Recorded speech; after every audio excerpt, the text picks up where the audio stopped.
saw the weather yesterday, and I think Alabama is west of all of the storms hitting the coast. So that's thankful for that you don't have to deal with those heavy rain issues. But so anyway, let's get started. First, I'd like to just thank Maria and also Kim Baker at AIDB for their support in getting this particular workshop off. I'm going at the NASDSE guidelines, which I've presented many times, including in Alabama. And so I'm hoping today that I'm taking a little bit different approach and focusing more on how we use them to resolve some of the issues that we're facing in deaf education. But before I start on all of that, I would like to recognize Alabama's involvement in deaf education over the years related to these guidelines. The very first edition was put out in 1994, and then the second edition in 2006, and then of course the edition that we're in now. So Galen Pugh, some of you may or may not know Galen. She is a small woman with a big might, and she directed the guidelines for NASDSE for the first and second editions. So she's from Alabama and has a long participation in these guidelines and its development.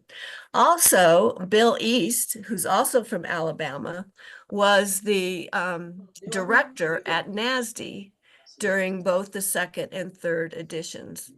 So in addition then to that development of guidelines, I actually did a training. I was a trainer for the 2006 edition, and we went to different states who brought together teams of administrators and personnel in deaf education to do training on the 2006 guidelines. And that training was in, I think it was in Montgomery, but in 2008. So we carry onward with promoting what we feel are the practice standards, not best practices, but really the standards of practice. And we appreciate NASDSE's support over the years in recognizing the need for this kind of guidance. All of our state directors, and currently that would be DeLee Chambers in Alabama, are all members of NASDSE. That's their professional organization. And so while this is guidelines promoted by NASDSE, the audience can be administrators, parents, professionals, anybody who is involved in promoting deaf education services. So again, long history of Alabama in the development of these guidelines. The writing team here was our group that did the primary consultation. I co-facilitated this project with Barbara Raimondo, who at the time was the director of CEASD. And then we had other partners in the actual writing, and then lots of contributors. So I really feel like the guidelines, and I think most people do, that this is a really balanced look at what's best practice and practice standards for meeting the needs of deaf and hard of hearing children. And we've really strived to make sure that it addresses all needs because we have a very eclectic, really, population of kids that we're serving. Also, people ask me, why is the field of deaf education so passionate? Because we're all here because we're passionate about making sure our kids get the best. And that's really what I do say. I say that it's because we know our children are capable if they are given the opportunities that they're entitled to.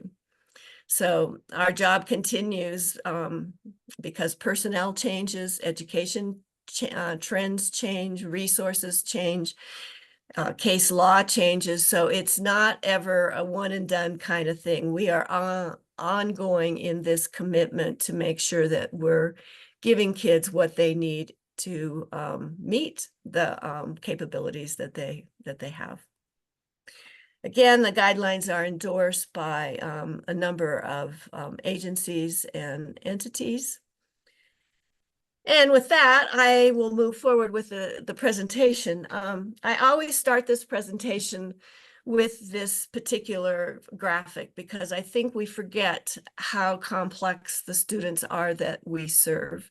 And particularly from an administrative standpoint, if they think of deaf education and they think maybe a couple of different scenarios in terms of what services look like. But as providers and as parents, we have to look at the individual hearing status of our children and maybe what technology that they're using. What is their language proficiency? That's a huge one right now, both receptive, expressive, pragmatic language, and so many of our kids who are multilingual.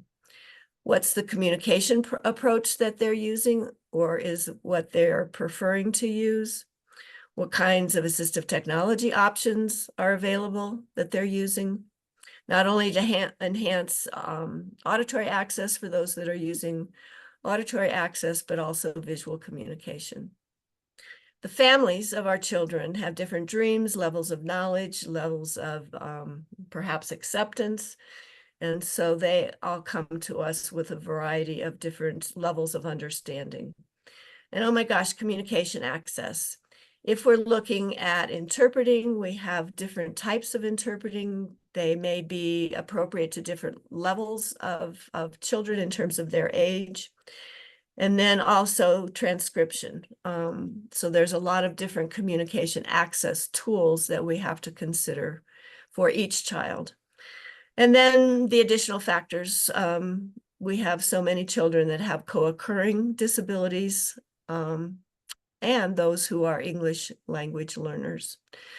So there is a lot to think about when we're designing individual services for each child, and it's very complex. And I think this is a challenge for our school districts when we try to meet the individual needs of each one of these students that we're serving. Few trends. Deaf and hard of hearing students under IDEA represents about a 0.1% of all of the students in special education. So when we say that it's a low incidence disability, it is. And as a result, many of our administrators and teachers have not had the experience of working with deaf and hard of hearing children. About 40% have a different, a co-occurring or secondary disability. Most of our deaf and hard of hearing children are in regular education environments. And most are educated in the general education classroom more than 40% of the school day. So on average, 77% of our kids spend more than 40% of the school day in the general education classroom. The average number of deaf students per school district in the US is less than 4 students. So again, the challenge of trying to meet individual needs when they are very individual, because oftentimes there's not very many. And as a result, most of our deaf students are what we call solitaires. They're the only one in their class, in their school, or maybe even in their school district. So one of my concerns is the increasing numbers of our deaf and hard of hearing students who are on 504 plans rather than IEPs. And we're going to talk more about that as we move into the actual guidelines. If I think of a common profile of deaf and hard of hearing students, many enter school with limited language fluency. And what we're learning is that includes our children who have been through early intervention programs. As a result of their hearing status, whether it's deaf or hard of hearing, many still have cognitive processing differences that come as a result of the sensory limitations. Many struggle to have full access to instruction and communication. I think almost all of our students struggle for full access. Many of our students use multiple ways to communicate and learn. Our students who are deaf may have times when they want to use American Sign Language, other times one-on-one they may communicate beautifully with a listening spoken language approach. And I think our kids are growing up with an attitude of doing whatever it takes to fully participate and communicate with whomever they're involved with or participating with. Many of our kids come in without a comprehensive assessment. This is, again, one of those very critical components of assuring that we're meeting our students' needs. Many are underachieving academically. and many are socially isolated. And I always like this saying from Mark Marshock that deaf children are not hearing children who just can't hear, but there's more involvement when you have limited one of our sensory accesses to our environment. There's some new information that's coming out now from many of the states that are doing accountability measures associated with language acquisition, or some refer to this as our Lead K movement, where there's actually legislation in states where we're assessing children from birth, at least annually, to look at what their language outcomes are. And this is data from California, Kansas, and Texas, as well as Odyssey. I don't think Alabama is involved with that project. It's the Outcomes and Developmental Data Assistance Center for EDI programs, has been run and funded by the CDC. That grant just ended, and now states can contract individually to Allison Setti, who's the director at the University of Colorado Boulder. But what we're seeing, all states are showing declines in outcomes when kids enter preschool. And each one of these states are using different procedures in terms of assessment, different ways of looking at our deaf and hard of hearing early intervention children, but they all are showing the same outcome, and that's that their language levels are declining by the time they enter preschool. The Texas data shows that decline continues at least through age 8. Both Texas and Kansas have looked at their data and found no difference between the language and modality approach, that this is true whether kids are using ASL or looking at a listening and spoken language approach.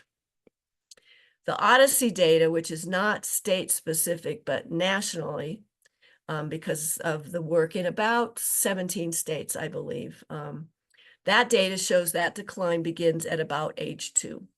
And it impacts not only kids with bilateral hearing differences, but also unilateral hearing loss. So even degree of hearing loss isn't necessarily a factor. She has identified some risk factors. This again is Allison Setti out of the Odyssey Project.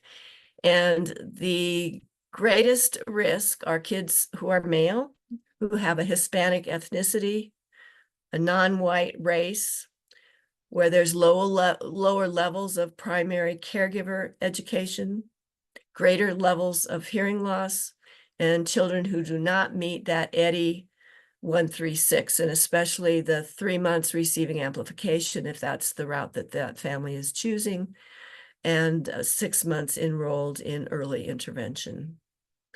So we have some food for thought to think about. We're not going to focus on early intervention today, but it does begin early. It begins at birth, and we need to make sure that kids are meeting 136 and are getting appropriate early intervention services by people who are trained in deaf education. So I'm going to focus on some challenges that I see in deaf education and how we can use the NASDSE guidelines to get us through working with some of those. And certainly one of them is Part C.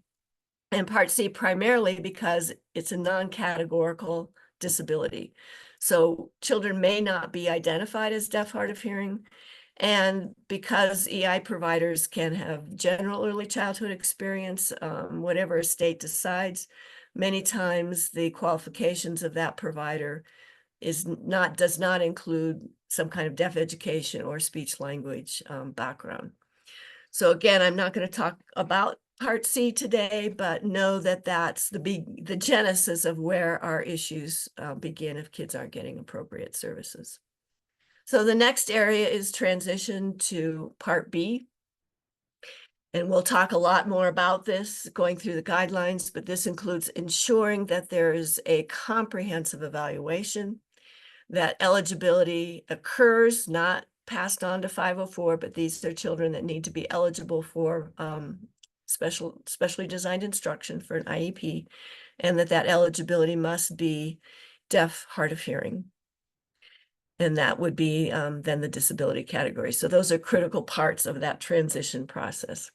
Then we'll talk about preschool services and how we create language-rich environments, looking at the communication plan and then monitoring progress. And lastly, inclusion and the elimination limitations that result when we're trying to make sure kids have full access to their learning environment. Sorry, not lastly. Lastly is going to look at accountability and oversight, where our administrative support is for making sure that we're developing programs and services to meet our children's needs. So as I look at this, the early Part C transition preschool part is really about ensuring children are getting strong language acquisition support. And then the Part B part, as we move into school-age kids, is really looking at how well they're having access to that learning environment to ensure that they are really equally participating with their peers in their educational program. So why guidelines? And I believe that one of the most important parts of this is providing a shared understanding across providers, administrators, parents, our whole professional community about what are standard practices that we should make sure are included for serving deaf and hard of hearing children. So the guidelines have 8 chapters. We're not going to go into detail in the chapters today, but we'll be referring to, based on those issues that I talked about, which chapters are going to provide you content about what those services look like in each of these areas. So this is the content that we can refer to help us better understand what some of the issues are and what we need to be doing. The final chapter is about implementation. And this is what's different about this 3rd edition. The first 2 editions of the guidelines really was around content. What do you need to do to have these practices in place? We didn't want this booklet to sit on the shelf. So chapter 9 is a whole implementation around a service review checklist that we can use to review the guidelines that are currently being used or the practices that are currently being used to support our deaf and hard of hearing children. Chapter 1 is 2 pages, and this is the information we want every administrator to understand who's involved in assuring services and programs for our deaf and hard of hearing student.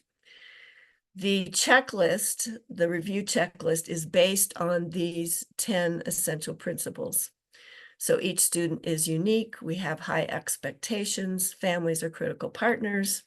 Early language development, specially designed instruction, least restrictive environment, monitoring progress, access to peers and adults, making sure we have qualified providers, and making sure that we have state leadership and collaboration between agencies that are providing services to students across the state.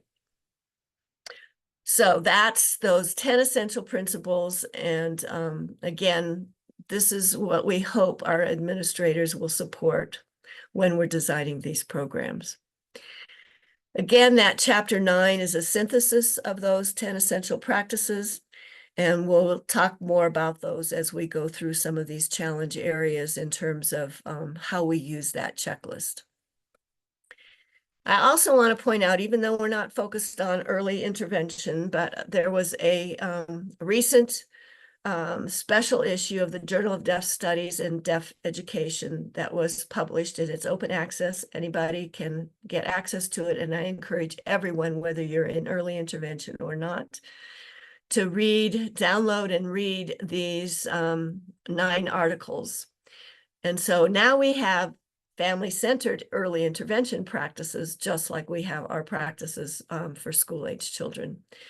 So there are, as I said, these chapters, and there is a call to action at the end to really, again, get our attention about how we're going to support early intervention, early language acquisition in our families.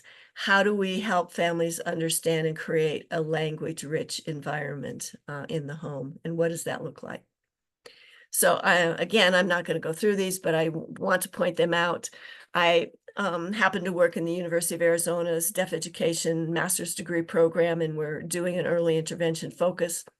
This special issue is the book that we're using for our special focus. All right. Our first challenge, again, as I mentioned before, is transition from Part B to Part C. And the comprehensive evaluation is critical because this is where it all starts. If we don't have a strong evaluation, and it is required by IDEA, all of the different areas that are assessed, we will not have the information that we need to move forward in planning not only eligibility, but then the IEP services that children get. And along with that evaluation, eligibility is the other key factor. And I'm really excited. Cameron Carden, one of your colleagues in Alabama, just had a great article published around how we make sure kids get evaluated in a manner that's going to pretty much ensure their disability eligibility for Part B. So I'm not going to take the time to share that, but she's got a really nice checklist that's just published about all of the assessment and assessment areas that we need to be looking at to ensure that comprehensive evaluation. The second part of that is the category. And I realized, because I see it, that many times what presents is the speech and language delay or disorder, and children might be categorized according to that, rather than their sensory impairment. And I am a strong believer in my work at the Colorado Department of Education as the deaf education consultant. We have to identify children by that sensory disability first. Same thing would happen for blind children and deaf-blind children, because it's hard for us to really know all of the impact that that disability has on how children are going to perform. So, unless we have significant evidence of multiple disabilities or another disorder that would override that sensory category, we should always identify children according to that primary disability. If they don't have that, they risk not having access to other appropriate services as a student who's deaf or hard of hearing. So that's really key, is not only do we get them eligible based on a comprehensive evaluation, but also that we get them into the right disability category.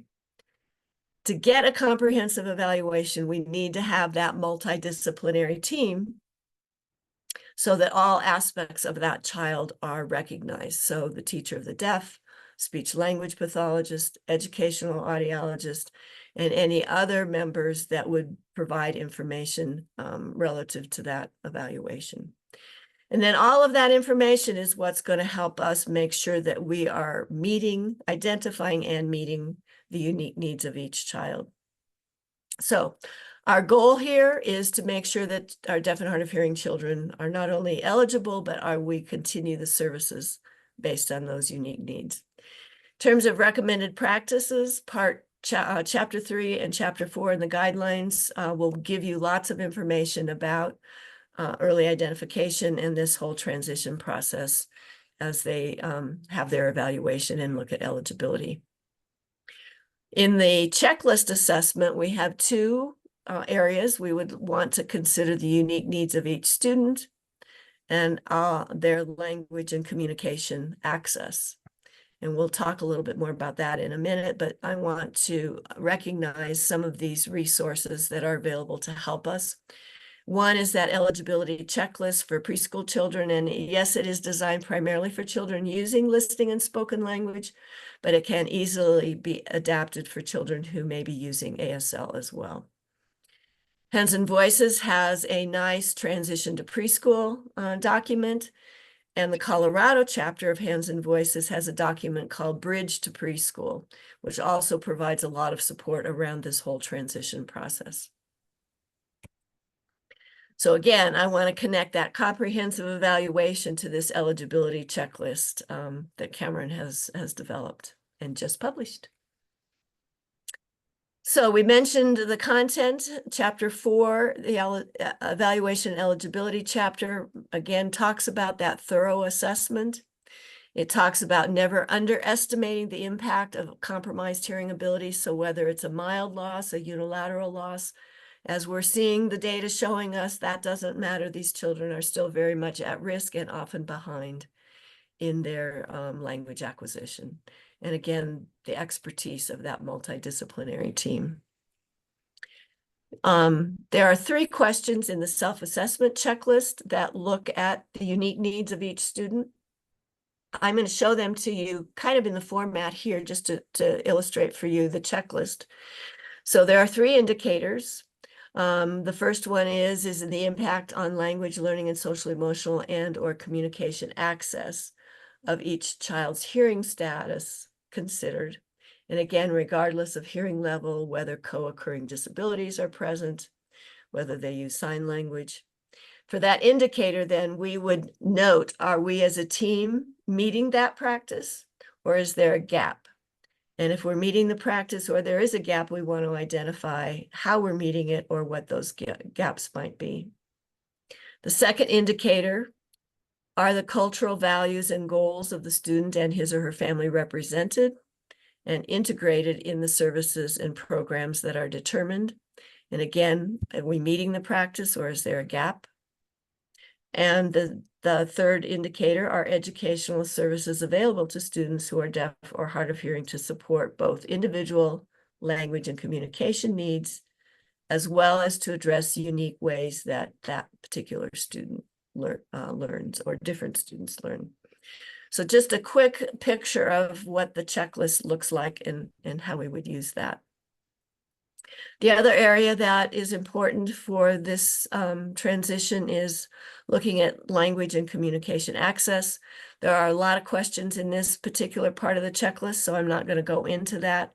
But the essence of all of those is looking at language competence, and is it recognized as foundational upon which social communication and social cognitive skills are developed? Is their language ability on target? Are the language and communication needs identified and accommodated, including the special factors, which we're going to talk about in the communication plan? And then looking at the learning environment that the students are in. So I'm not going to go into detail on this, but again, those are 4 of those indicators, 15 indicators as shown in that checklist. So our next challenge is preschool services. And here again, we're looking at the IEP. What's the teacher of the deaf and multidisciplinary team representation? How are we addressing communication considerations and special factors? How are we assuring that the child is actually in a language rich environment? And then also progress monitoring. Our goal is to make sure that language acquisition milestones are met and that our children have full access to their preschool services. And with that, we want to ensure that we're meeting this 1 year's growth in 1 year for language and language acquisition. Chapter 5 will give you information about goals, services, and placement. And then in the checklist, Principle 4, language and communication access, and the least restrictive environment, Principle 6 from the checklist will help identify whether or not you're meeting these areas and if there's gaps. Some resources, Hands and Voices again has some guidance around preschool programs. The National Association for the Deaf, with their Deaf Child Bill of Rights, also talks about access and services. And then AIDB has a great set of outreach services that are available to school districts to take advantage of, and I highly encourage that school districts do use their services.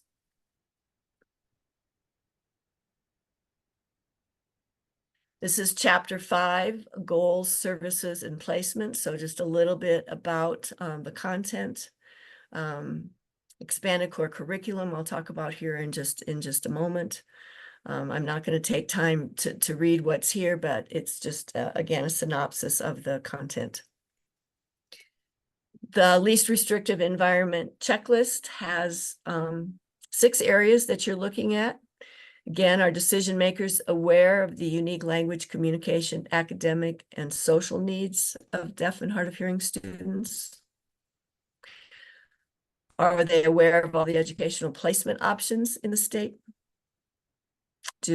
Are all of the school staff, teachers, related service providers, other support staff knowledgeable about strategies for addressing the requirements of the IEP, including full access to instruction? Does the placement that we're recommending provide full, direct, and clear access? Again, it's so much of it is building the language skills and then making sure that our students have meaningful access. And how do funding mechanisms support placements in these appropriate settings that we decide are appropriate for our kids? I want to spend a moment on special factors because this is an area that I think Alabama really wants to look at in terms of how this is incorporated into your IEPs.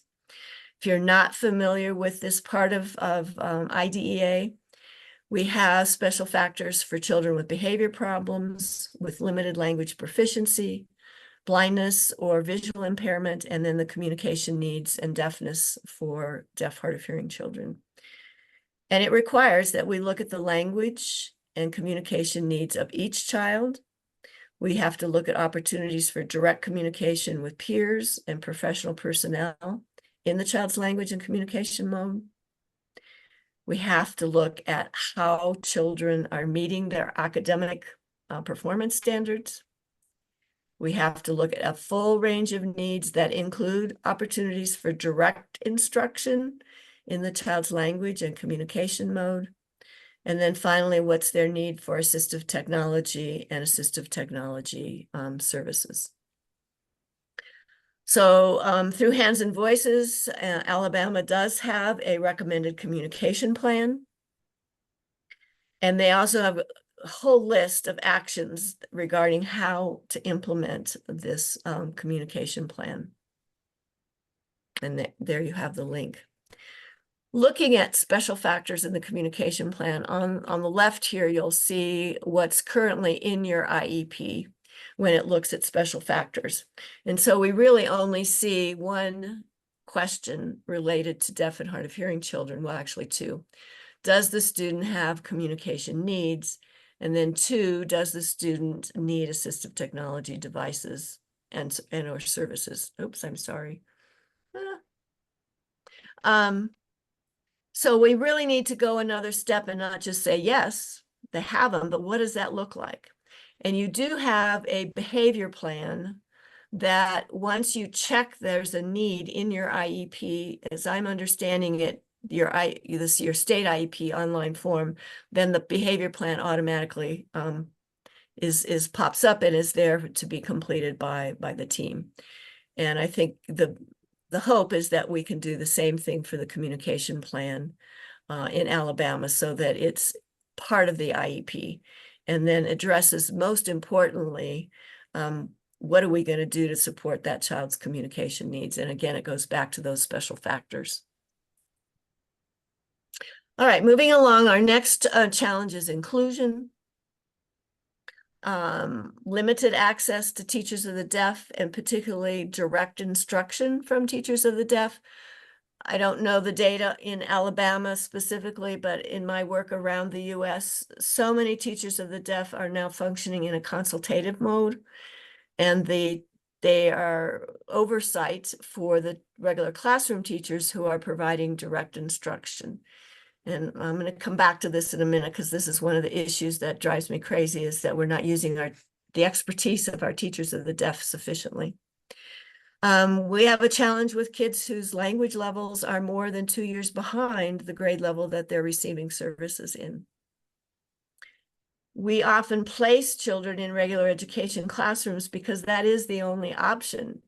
And maybe those children aren't ready to learn. Maybe they don't have the readiness skills to be able to benefit from the fast-paced instruction and communication in a regular classroom.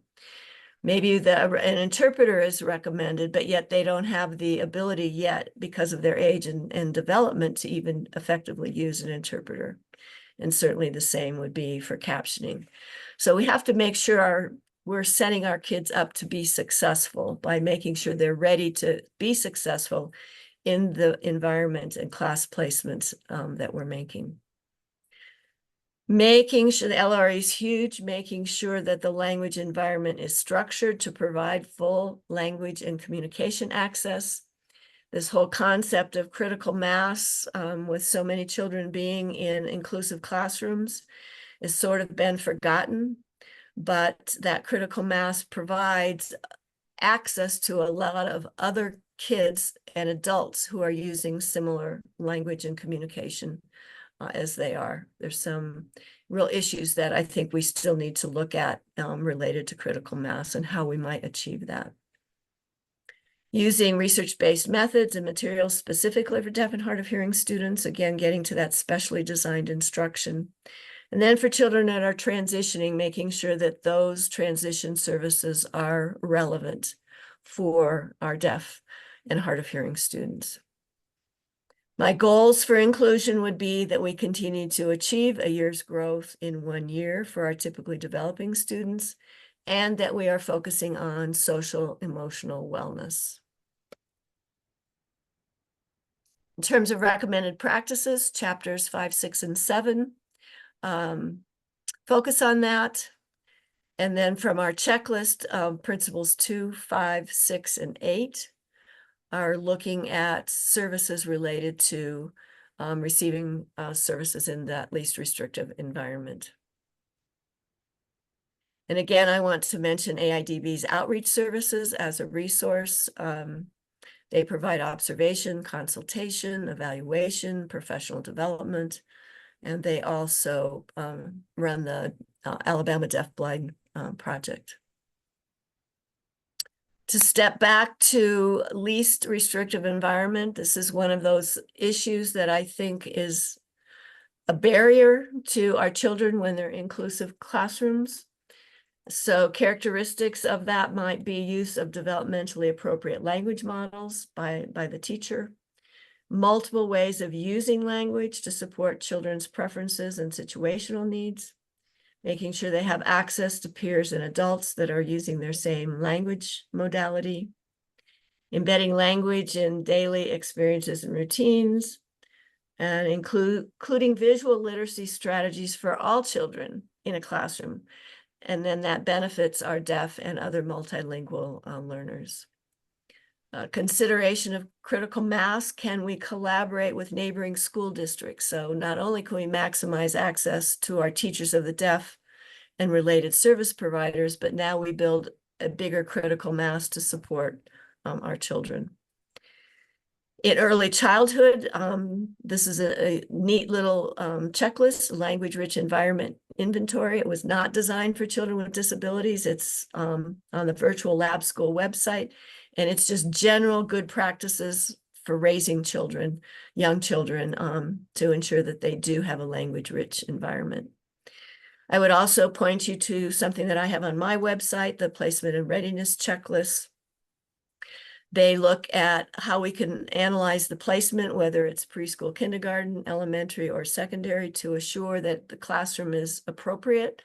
And then readiness checklists that look at what the abilities of the child are for that placement that we're recommending.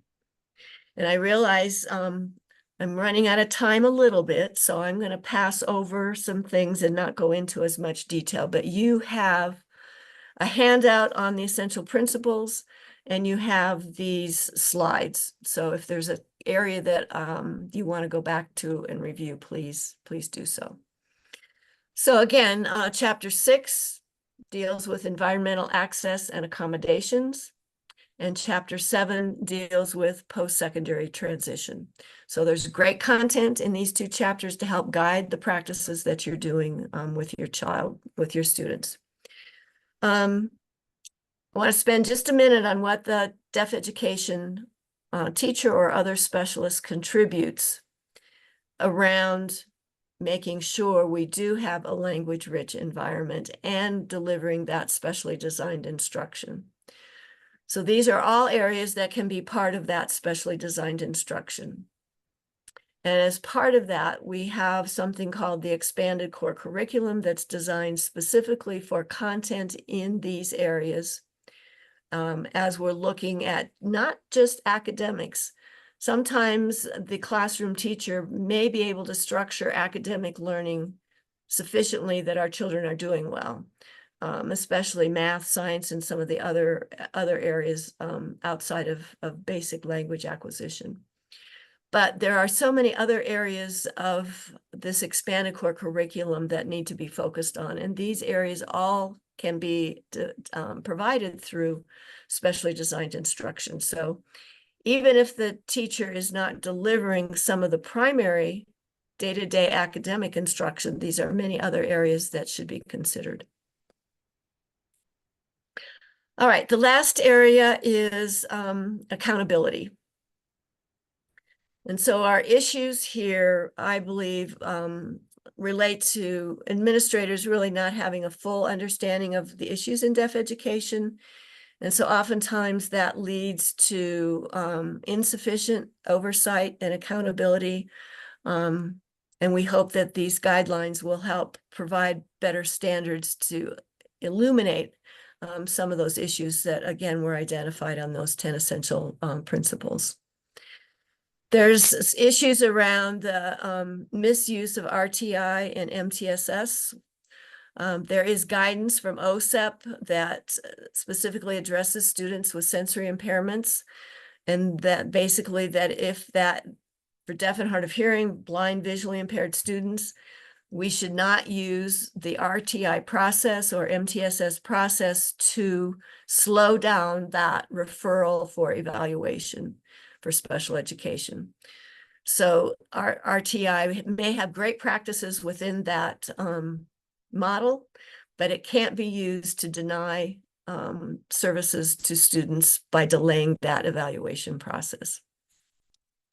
We also need to make sure we have compliance with IDEA, ADA, and 504. So as parents, providers, administrators, we really need to make sure we're understanding what the law says we must do, and the guidance, especially around effective communication, which was a joint statement out of the Department of Justice and the Department of Education that really raises the standard for what we have to do for communication access for deaf and hard of hearing children. And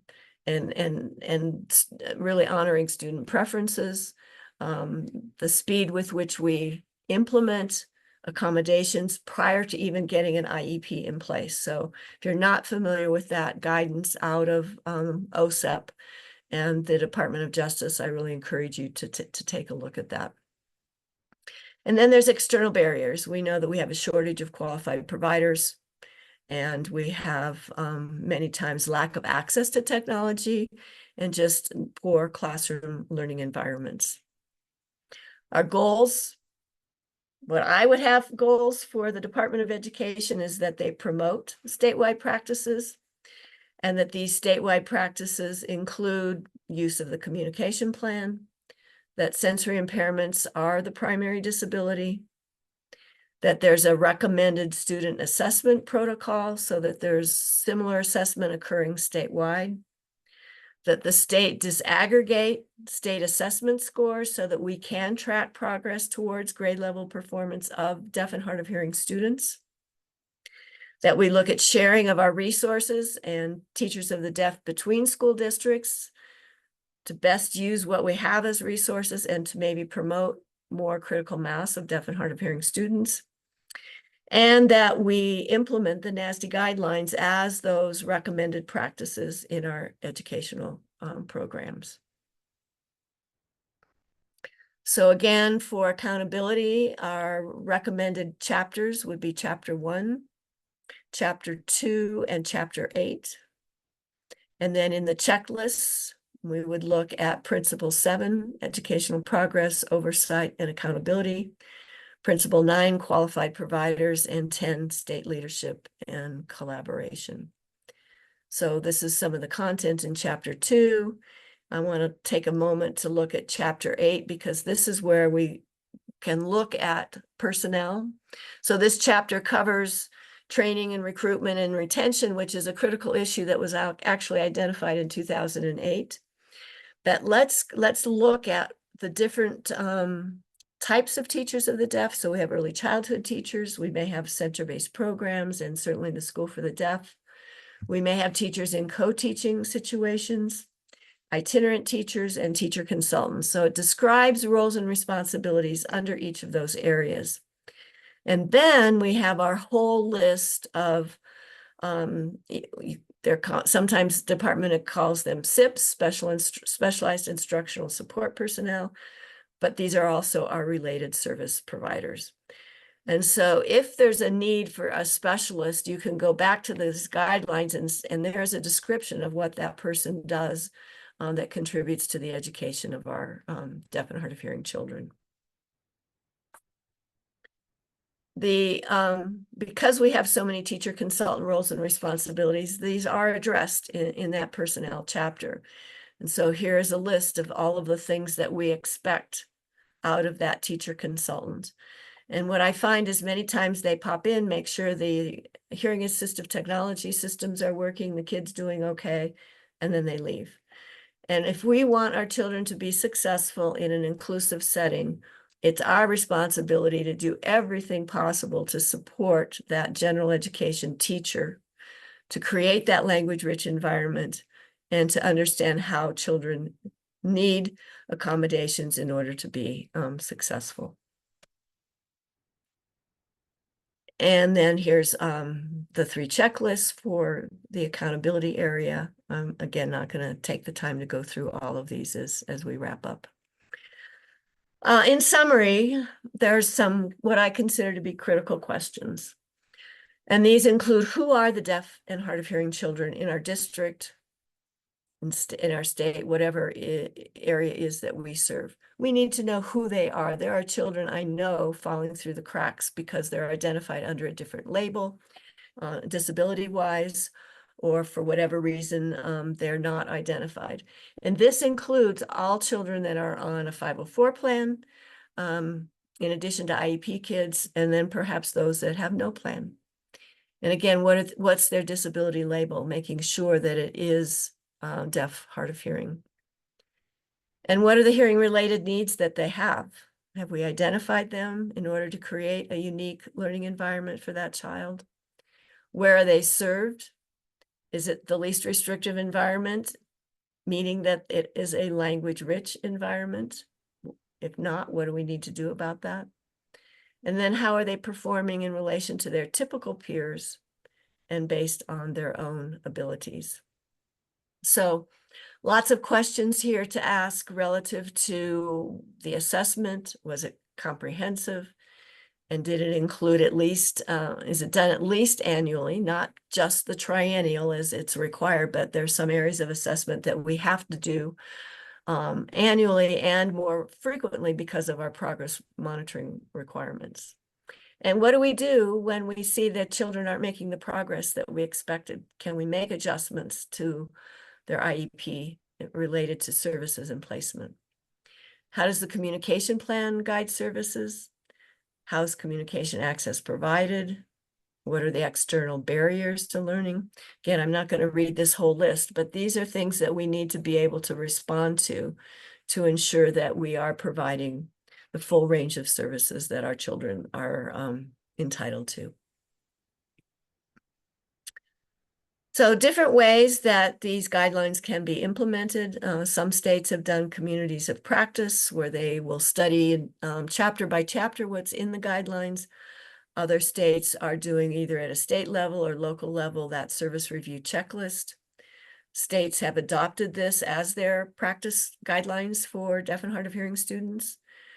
Some states are doing statewide training or creating a trainer of trainer model where we have states that are already trained and they can help other school districts implement standards and improvements where necessary.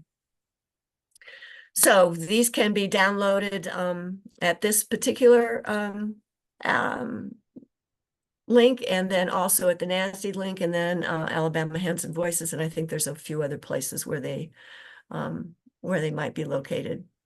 So in closing, I would just like to say that the need for improvements in deaf education have been identified in Alabama at least since 2008 when I became involved, and I'm sure before. Some of the same issues continue today, especially around recruitment and retention of providers. But also in 2008, parent involvement was identified as a key priority. Not only just generally getting parents involved, but also to support language and literacy development.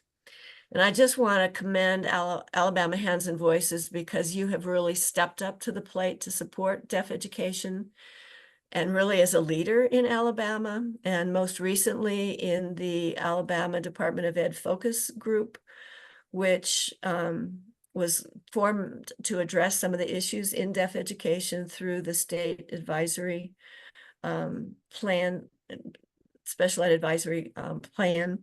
So those were questions that Hands and Voices raised, and that the state recognized and went ahead and created a focus group. So I'll say, well, progress is being made. Parents always have to remain vigilant to ensure our children have opportunities that they need in order to fulfill the capabilities that our children have. So there have been lots of heroes before you promoting improvements in deaf education services. And I would say now it's all of your opportunity to take action, and I hope that you will. So I will stop there. Hopefully we have just a few minutes, Maria, for some questions. If you'd like, I can close out the slides. Let me know what you'd like, or if there's questions. We don't have any questions in the chat, but we do have about 5 minutes. So I'd just like to open the floor, and I muted people just to cut down background noise. So just go ahead and unmute yourself if you have a question. I will go ahead and end the slide.